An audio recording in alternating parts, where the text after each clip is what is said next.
এক একটি মিসাইল যেন এক একটি প্রতিশোধের বার্তা।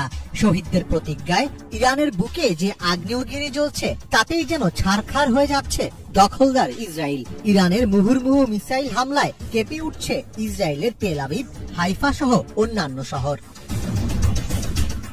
তবে এই যুদ্ধে ক্ষতির পাল্লায় ইরানেরই ভার বেশি। বর্বর ইসরায়েলিদের চালানো হামলায় ইরানে রবিবার পর্যন্ত নিহতের সংখ্যা বেড়ে 224 জনে পৌঁছেছে। এছাড়াও আহত হয়েছেন প্রায় 1,500 মানুষ, যাদের 90%-এরও বেশি বেসামরিক নাগরিক। ইরান হারিয়েছে গোয়েন্দা প্রধান, একাধিক পরমাণু বিজ্ঞানী ও বেশ কয়েকজন উচ্চপদস্থ সামরিক কর্মকর্তা।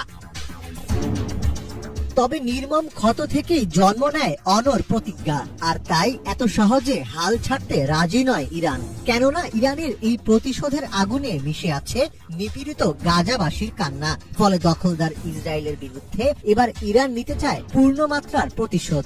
ইরানের সামরিক বাহিনী সাফ জানিয়ে দিয়েছে, আর ছাড় দেওয়া হবে না, ইসরায়েলকে ছাড়তে হবে ফিলিস্তিনের দখলে নেওয়া ভূমি। ইরানি সশস্ত্র বাহিনী কঠোর হুঁশিয়ারি দিয়ে বলেছে, ফিলিস্তিন থেকে দখল করা অঞ্চলে এখন যারা বসবাস করছেন তারা যেন দ্রুত ওই এলাকা ত্যাগ করেন। ইরান জানিয়েছে তারা গোটা দখলকৃত ভূখণ্ড জুড়ে পাল্টা হামলা চালাতে প্রস্তুত। 15ই জুন ইরানি সশস্ত্র বাহিনীর মুখপাত্র কর্নেল রেজা সাইয়েদ ইসরায়েলকে সতর্ক করে বলেন, দখলকৃত অঞ্চল ছেড়ে যান, কারণ ভবিষ্যতে এসব এলাকা আর বসবাসের উপযোগী থাকবে না। ভবিষ্যতের জন্য আপনাদের প্রতি অগ্রিম সতর্কবার্তা, দখলকৃত অঞ্চল ছেড়ে যান। নিশ্চিতভাবে বলছি, এগুলো ভবিষ্যতে আর বসবাসের উপযোগী থাকবে না। গত কয়েকদিন ধরেই ইরানি বাহিনী ইসরায়েলের স্পর্শকাতর অবস্থানগুলো লক্ষ্য করে একাধিক হামলা চালাচ্ছে। আমাদের হাতে ইসরায়েলের সামরিক ঘাঁটি, নিরাপত্তা কেন্দ্র, সেনা কমান্ডার ও সামরিক বিজ্ঞানীদের আবাসস্থলের একটি বিস্তৃত টার্গেট লিস্ট রয়েছে। সুতরাং আমরা জোর দিয়ে বলছি, এই অপরাধী শাসনের মানব হবেন না।